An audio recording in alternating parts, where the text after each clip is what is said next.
जय गुरु जी। गुरु जी का शुक्राना, गुरु जी की प्यारी प्यारी संगत का लख लख शुक्राना। संगत जी, कल हमने महाशिव पुराण कथा रुद्र संहिता तृतीय खंड अध्याय 12 श्रवण किया था।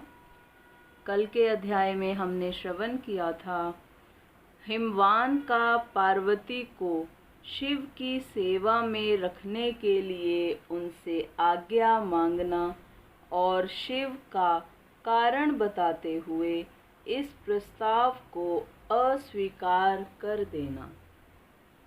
संगत जी, आज हम अध्याय 13 श्रवण करेंगे। जय गुरु जी। ओम नमः शिवाय। शिव जी सदा सहाय। ओम नमः शिवाय। गुरु जी सदा सहाय। जय गुरु जी।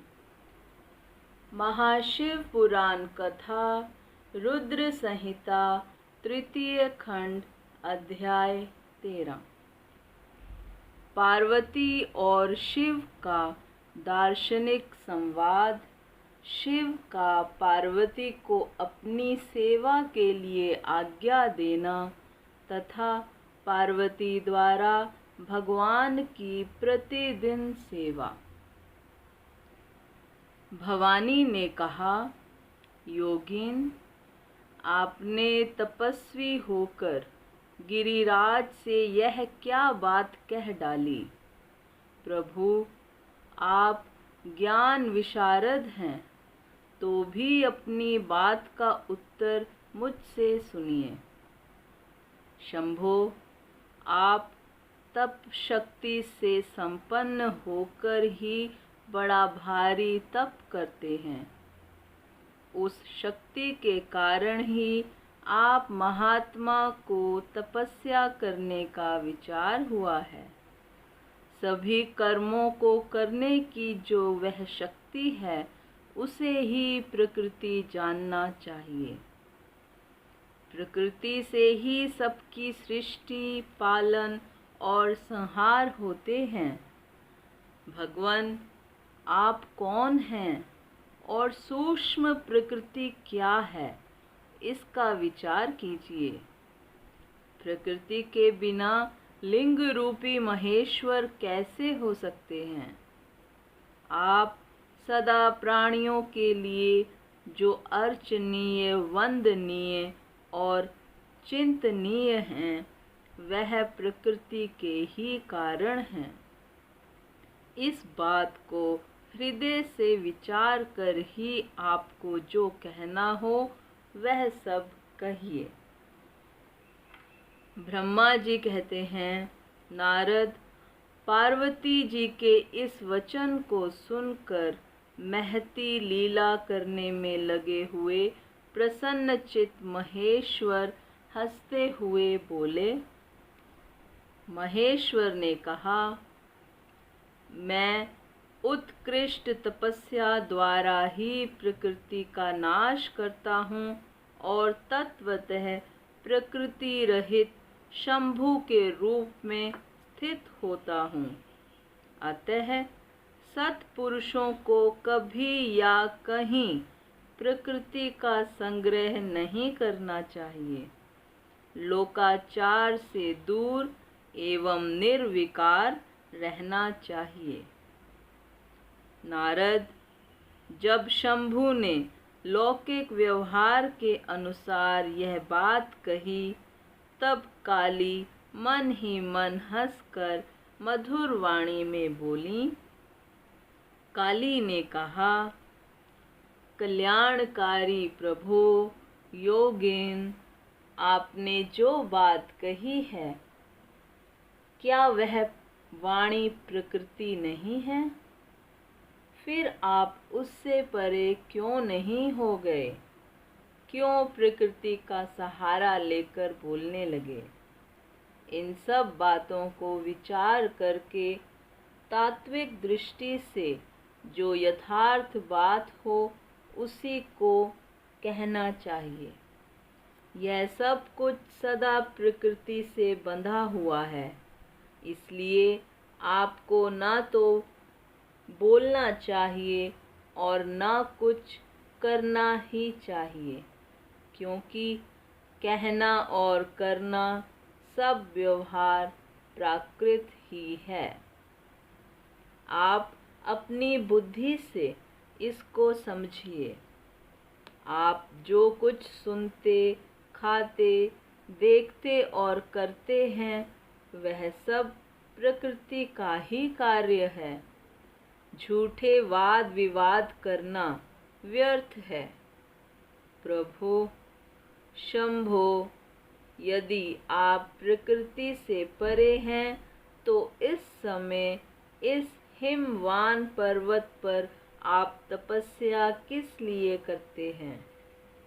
हर प्रकृति ने आपको निगल लिया है, अतः आप अपने स्वरूप को नहीं जानते।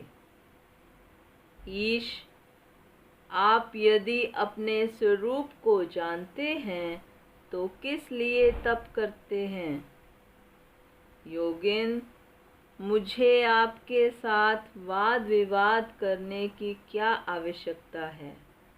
प्रत्यक्ष प्रमाण उपलब्ध होने पर विद्वान पुरुष अनुमान प्रमाण को नहीं मानते।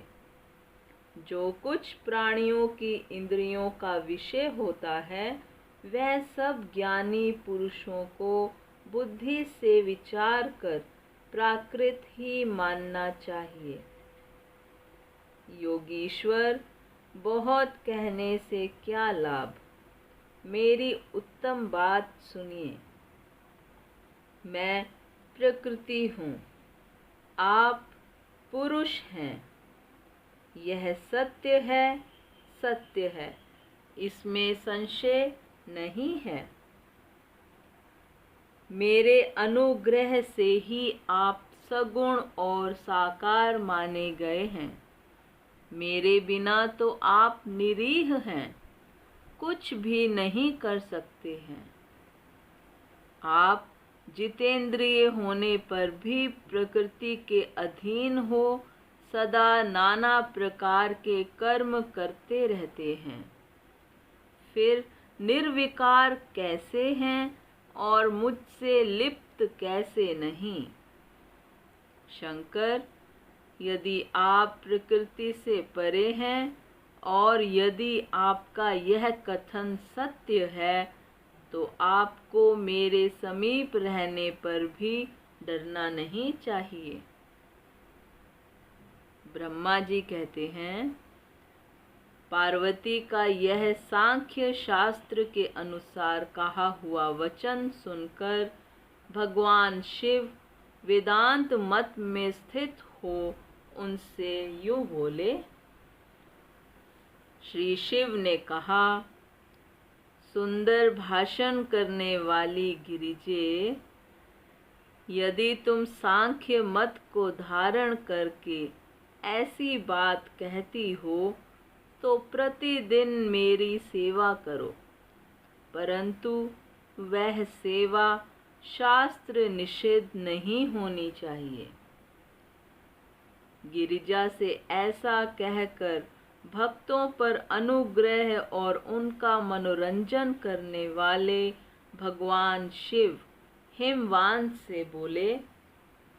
शिव ने कहा, गिरिराज, मैं वहीं तुम्हारे अत्यंत रमणीय श्रेष्ठ शिखर की भूमि पर उत्तम तपस्या तथा अपने आनंद में परमार्थ स्वरूप का विचार करता हुआ विचरूंगा। पर्वतराज, आप मुझे यहाँ तपस्या करने की अनुमति दें। आपकी अनुज्ञा के बिना कोई तप नहीं किया जा सकता। देवाधिदेव शूलधारी भगवान शिव का यह कथन सुनकर हिमवान ने उन्हें प्रणाम करके कहा, महादेव, देवता, असुर और मनुष्यों सहित संपूर्ण जगत तो आपका ही है। मैं तुच्छ होकर आपसे क्या कहूँ। ब्रह्मा जी कहते हैं, नारद, गिरिराज हिमवान के ऐसा कहने पर लोक कल्याणकारी भगवान शंकर हंस पड़े और आदर पूर्वक उनसे बोले, अब तुम जाओ। शंकर की आज्ञा पाकर हिमवान अपने घर लौट गए। वे गिरिजा के साथ प्रतिदिन उनके दर्शन के लिए आते थे। काली अपने पिता के बिना भी दोनों सखियों के साथ नित्य शंकर जी के पास जाती और भक्ति पूर्वक उनकी सेवा में लगी रहती। नंदीश्वर आदि कोई भी गण उन्हें रोकता नहीं था। तात महेश्वर के आदेश से ही ऐसा होता था। प्रत्येक गण पवित्रता पूर्वक रहकर उनकी आज्ञा का पालन करता था। जो विचार करने से परस्पर अभिन्न सिद्ध होते हैं, उन्हीं शिवा और शिव ने सांख्य और वेदांत मत में स्थित हो जो कल्याणदायक संवाद किया, वह सर्वदा सुख देने वाला है। वह संवाद मैंने यहाँ कह सुनाया। इंद्रियातीत भगवान शंकर ने गिरिराज के कहने से उनका गौरव मानकर उनकी पुत्री को अपने पास रखकर सेवा करने के लिए स्वीकार कर लिया। काली अपने 2 सखियों के साथ चंद्रशेखर महादेव जी की सेवा के लिए प्रतिदिन आती जाती रहती थी। वे भगवान शंकर के चरण धोकर उस चरणामृत का पान करती थीं। आग से तपाकर शुद्ध किए हुए वस्त्र से अथवा गरम जल से धोए हुए वस्त्र के द्वारा उनके शरीर का मार्जन करती, उसे मलती पोंछती थीं। फिर 16 उपचारों से विधिवत हर की पूजा करके बारंबार उनके चरणों में प्रणाम करने के पश्चात प्रतिदिन पिता के घर लौट जाती रहीं। मुनि श्रेष्ठ, इस प्रकार ध्यान परायण शंकर की सेवा में लगी हुई शिवा का महान समय व्यतीत हो गया, तो भी वे अपनी इंद्रियों को संयम में रखकर पूर्ववत उनकी सेवा करती रहीं। महादेव जी ने जब फिर उन्हें अपनी सेवा में नित्य तत्पर देखा, तब वे दया से द्रवित हो उठे और इस प्रकार विचार करने लगे, यह काली जब तपश्चर्या व्रत करेगी और इसमें गर्व का बीज नहीं रह जाएगा, तभी मैं इसका पाणी ग्रहण करूँगा। ऐसा विचार करके महालीला करने वाले महायोगीश्वर भगवान भूतनाथ तत्काल ध्यान में स्थित हो गए। मुने, परमात्मा शिव जब ध्यान में लग गए, तब उनके हृदय में दूसरी कोई चिंता नहीं रह गई।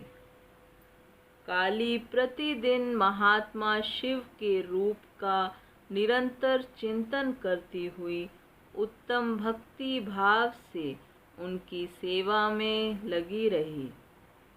ध्यान परायण भगवान हर शुद्ध भाव से वहाँ रहती हुई काली को नित्य देखते थे, फिर भी पूर्व चिंता को भुलाकर उन्हें देखते हुए भी नहीं देखते थे।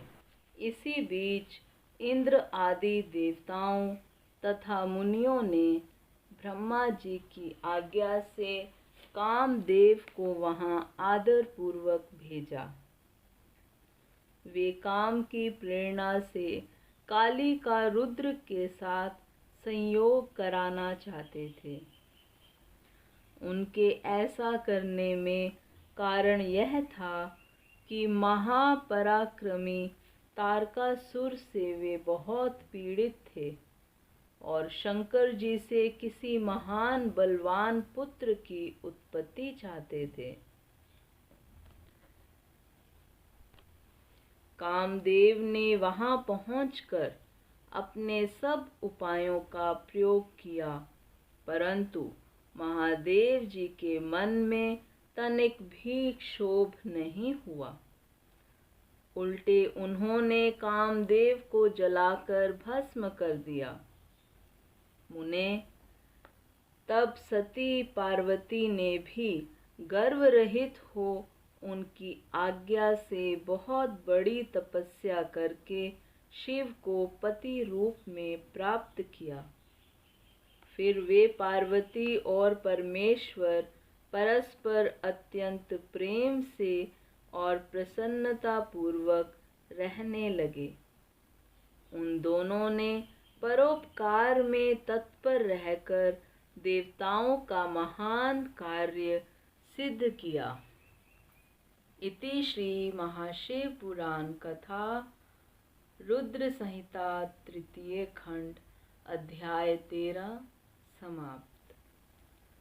संगत जी, आज का अध्याय यहीं पर संपन्न होता है। जय गुरु जी। संगत जी, अब आरती का समय है। जय गुरु जी। ओम जय शिव ओमकारा, स्वामी हरे शिव ओमकारा, ब्रह्मा विष्णु सदा शिव, बोले भोलेनाथ महादेव, अर्धांगी धारा, ओम जय शिव ओमकारा। एकानन चतुरानन पंचानन राजे, स्वामी पंचानन राजे, हंसानन गरुड़ासन, वृषवाहन साजे, ओम जय शिव ओंकारा। दो भुज चार चतुर्भुज, 10 भुज ते सोहे, स्वामी 10 भुज ते सोहे, तीनों रूप निरखता, त्रिभुवन जन मोहे, ओम जय शिव ओमकारा। अक्षमाला बनिमाला, मुंडमाला धारी, स्वामी मुंडमाला धारी, चंदन मृग मद चंदा, भोले शुभकारी, ओम जय शिव ओमकारा। श्वेतांबर पीतांबर, बाघांबर अंगे, स्वामी बाघांबर अंगे, सनकादिक ब्रह्मादिक भूतादिक संगे, ओम जय शिव ओमकारा।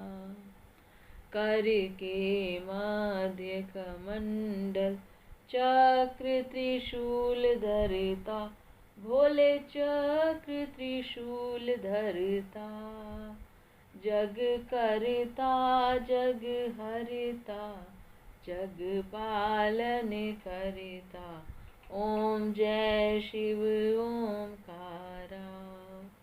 त्रिगुण शिव जी की आरती, जो कोई नर गावे, स्वामी प्रेम सहित गावे, कहत शिवानंद स्वामी, कहत हरि हरे स्वामी, मनवांछित फल पावे। ओम जय शिव ओमकारा। ओम जय शिव ओमकारा। स्वामी हर शिव ओमकारा।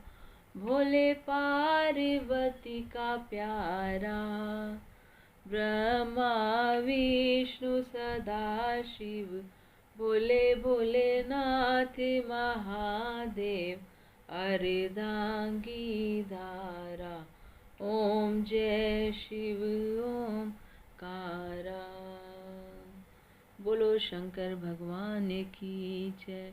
भोलेनाथ भंडारी की जय। पार्वती माता की जय। बोलो सद्गुरु महाराज की जय। जय गुरु जी। शुक्राना गुरु जी। शुक्राना संगत जी। जय गुरु जी।